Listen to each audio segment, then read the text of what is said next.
Ndio maana hujai kumsikia Engineer Saidi hata wakati mmoja kuzungumza. Zaidi siku ya kwanza ambayo alizungumza ni siku ambayo walikuwa wameitwa na waziri Palamagamba Kabudi, waziri mwenye dhamana ya michezo. Walimuita akawaambia tu wanachama wake, hakuambia kuhusiana na nini kimezungumzwa. Mnatuamini sisi viongozi wenu, muendelee kutuamini, tuanzie tutafanya makomasi ya Yanga, tuachieni tufanye kazi. Na unajua Engineer Saidi ni mwenyekiti wa vilabu barani Afrika. Sawa, ule mwenyekiti wa barani Afrika ni kwa sababu ni mwenyekiti wa Yanga. Si kama unaelewa? Hajaokotwa mtu mtaani kwa sababu mwenyekiti wa Yanga.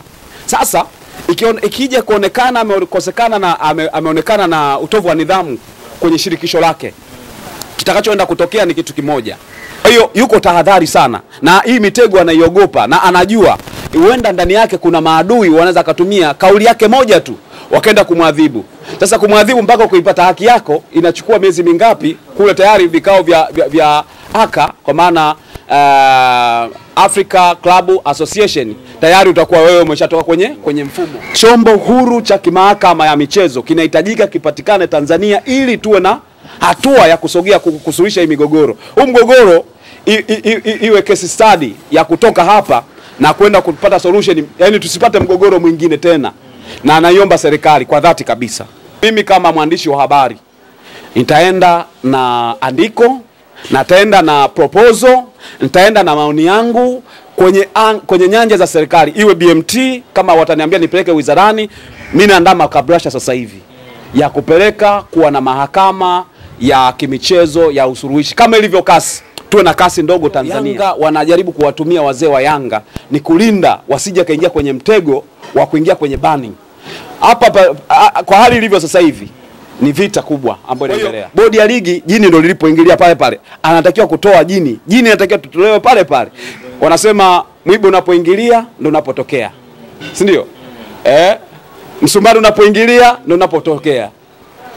Isipokuwa geo unaweza kaipangua. Sasa wao wanaanza kupangua geo iende huko namba 1 namba 2. Turudishe kwenye msumari. Endelea baada ya wazee wa Young Africans kuzungumza ya kwao juzi na Simba.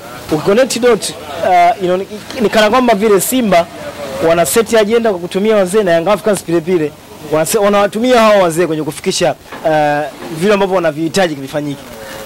Of course Yanga wanajaribu kuogopa mtego. Wanakwepa mtego hasa kwa viongozi wa Yanga. Yaani kwa mtu mwenye akili timamu lazima mtego ukwepe. Sawa. Kuna mitego mingi, kuna mitego ya kisheria, kuna mitego ya kinidhamu, kuna mitego ya kiheshima. Yaani kuna mitego mwingine anaweza ukajitega ukazungumza au ukafanya kitu ambacho kikakukondolea heshima. Umeelewa? Hiyo yote inatakiwa kuikwepa.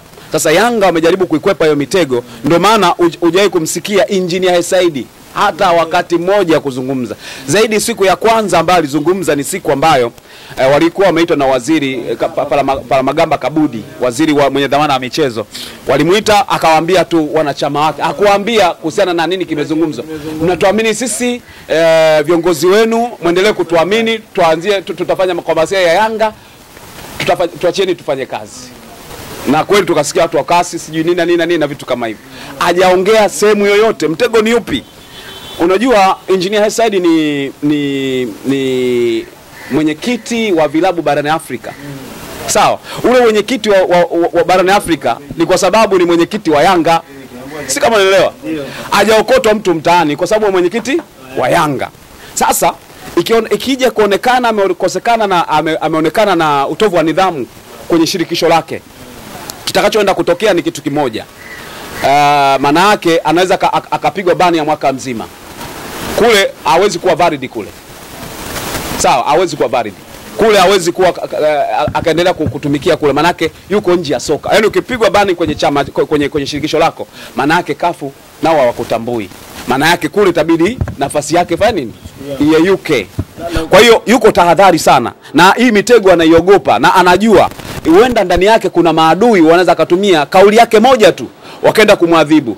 Sasa kumwadhibu mpaka kuipata haki yako inachukua miezi mingapi? Kule tayari vikao vya ACA, kwa maana Africa Club Association, tayari utakuwa wewe umeshatoka kwenye mfumo. Kwa hiyo anajaribu kulinda nafasi. Ndio maana utasikia Yanga pale wanaongea ni wazee wa Yanga na taarifa kutoka kwenye kamati tendaji ya Yanga. Na hujawahi kumuona mwenye kamati ya tendaji ya Yanga?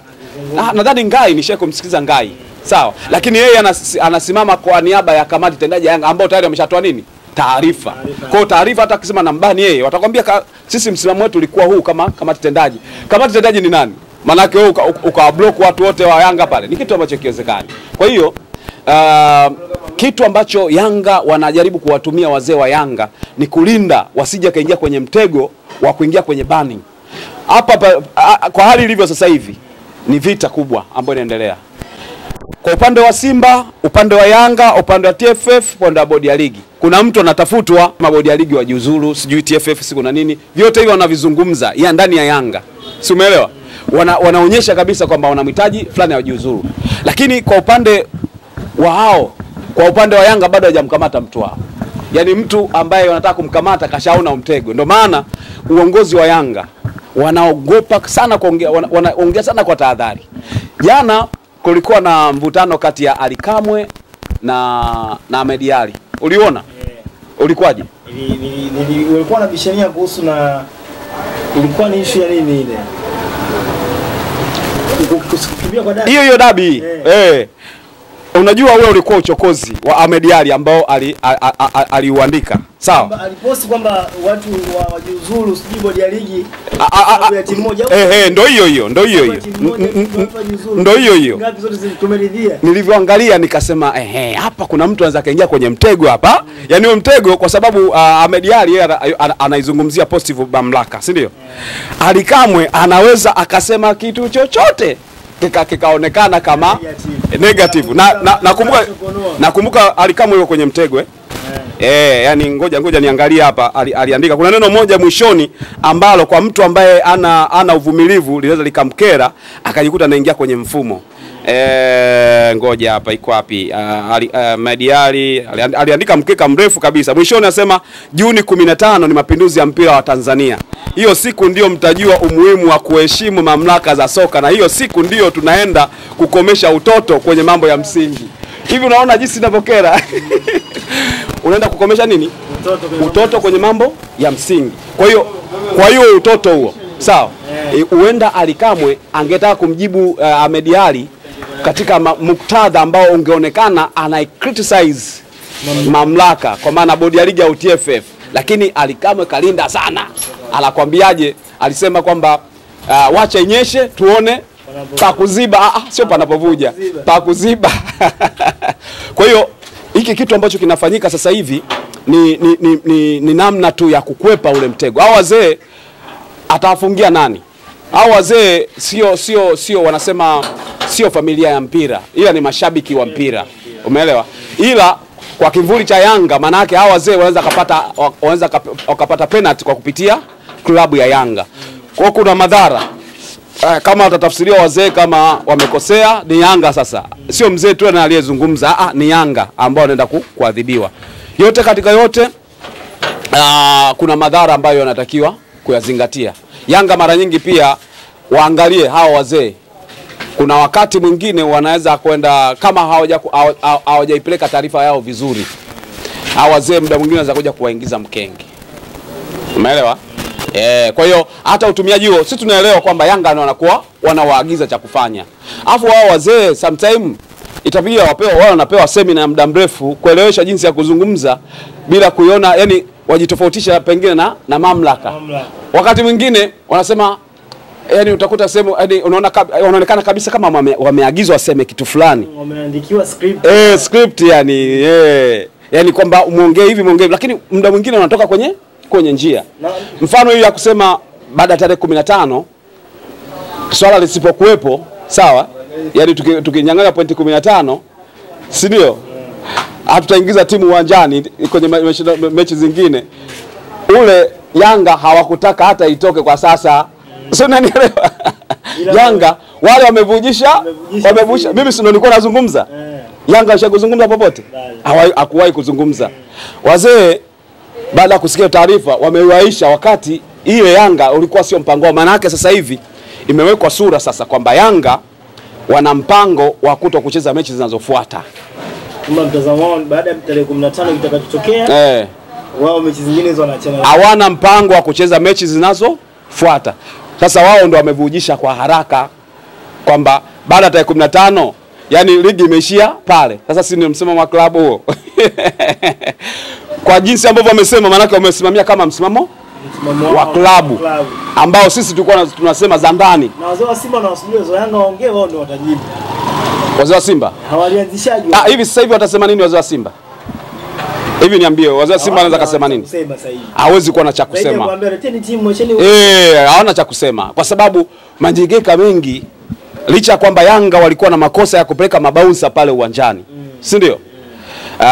Lakini makosa yalianzia kwa upande wa Simba. Bodi ya ligi wakayapokea, wakayabariki, na wanaona aibu sasa kuyabadilisha. Unajua sometime tukubali wakati mwingine. Wanasema kwanza upya sio ujinga, na sio kwanza upya kwenye maisha au vitu gani, hata vile vitu ambavyo ulivikosea. Ndio maana kuna msemo anasema kuna wakati mwingine mtu itabidi uchutame. Sawa? Kwa hiyo kuchutama kwa mamlaka, bodi ya ligi, TFF, hauwezi kuwa ujinga. Hauwezi kuwa ujinga. Kwa mimi nadhani kitu ambacho kinatakiwa kufanyika TFF sasa hivi, waamue kwa dhati kabisa kwamba tunahitaji hatua yani tupate solution, sio yani tupate solution kutoka hapa, hatua zifanyike za kupata solution, sio kutunishana misuli. Si kama unaelewa? Yani misuli iondoke kwenye mimi fulani iondoke. Sasa iende kwenye nini? Kwenye sheria ama yani kwenye kusolve hili tatizo. Tuangalie tunafanyaje tuondoke. Yani sio tunafanyaje. Ile barua ya mwanzo ina mwongozo kabisa. Yani unajua nikwambie. Ya Simba au ya TFF wenyewe? Barua ya TFF. Achana na ya Simba. Ya Simba ndio ikaenda kufafanua mambo ya TFF. Waanzie pale. Makosa yako pale. Unajua usihangaike kumtoa jini wakati hujui kaingilia wapi. Umeelewa? Utapata shida kama aliingilia kwenye miguu, wewe unaanza kuangalia kutoa kichwani. Kwa hiyo atafuta jini lilipoingilia. Sawa? Hapo ndio lianzie kulitolea hapo. Sawa? Kwa jini liliingilia kwa kupitia maamuzi ya nani? Ya TFF. Kwa maana kwa bodi ya ligi, maana TFF unajua ni baba wa bodi ya ligi. Kwa hiyo tukisema TFF na bodi ya ligi ni wale. Kwa hiyo bodi ya ligi jini ndio lilipoingilia pale. Anatakiwa kutoa jini. Jini anatakiwa tutolewe pale. Wanasema mwiba unapoingilia ndio unapotokea. Si ndio? Msumari unapoingilia ndio unapotokea. Isipokuwa gia unaweza kaipangua. Sasa wao wanaanza kupangua gia iende huko namba 1 namba 2. Turudishe kwenye msumari. Kwa hiyo jinsi ya kusolve bodi ya TFF kwa sasa hivi wana kazi ya kufanya. Ingawaje tutahitaji sasa hivi tuwe na chombo ambacho ni mahakama huru. Si unanielewa? Hii kitu watu hautasikia kokote. Ianze kuchukua kutoka kwangu. Sawa? Tuwe na chombo huru cha mahakama ya kimichezo ambapo Kenya wenzetu wanacho, Uganda wanacho. Itakuwa tumemaliza. Yani sasa tungekuwa shamaliza kila kitu. Yani hii migogoro ni kwa sababu hatuna chombo huru cha kimahakama ya kimichezo. Sio kwenye mpira tu. Ukienda kwenye michezo mingine kuna vurugu kweli kweli, wanapangua katiba, mwingine kwa sababu kwa madarakani anataka kuwaumiza watu wengine. Kwa watu hawana uhuru hata kwenda kuhitaji haki zao za msingi. Chombo huru cha kimahakama ya michezo kinahitajika kipatikane Tanzania ili tuwe na hatua ya kusogea kusuluhisha hii migogoro. Huu mgogoro iwe case study ya kutoka hapa na kwenda kupata solution, yani tusipate mgogoro mwingine tena. Na anaiomba serikali kwa dhati kabisa. Najua ina chemba zake za kuweza kuifikia serikali. Lakini mimi kama mwandishi wa habari nitaenda na andiko, nitaenda na proposal, nitaenda na maoni yangu kwenye nyanja za serikali. Iwe BMT kama wataniambia nipeleke wizarani, mimi naandaa makabrasha sasa hivi ya kupeleka kuwa na mahakama ya kimichezo ya usuluhishi kama ilivyo kasi. Tuwe na kasi ndogo Tanzania. Sio yani unajua kwa michezo yote, sio soka tu. Kwa michezo yote. Niko njiani, muda si mrefu nakamilisha, napeleka makablasha. Naomba waipokee, naomba waifanyie kazi, naomba waizingatie. Kama Kenya wana mahakama ya kimichezo, si ndio? Uganda wana mahakama ya kimichezo. Migogoro wamesolve sana Kenya sasa hivi. Hakuna migogoro. Sisi ndio migogoro kiasi kunazaliwa. Naomba waipokee. Mimi nimemaliza. Tumemaliza na mimi naomba serikali waipokee hii. itakuja kusaidia hapo baadaye. Huenda hata jina langu likaandikwa hata kwa peni kwamba kuna mtu ambaye alihamasisha hiki kitu kifanyike na kimefikia hatua ya kufanyika. Si unanielewa? Yeah. Shukrani sana.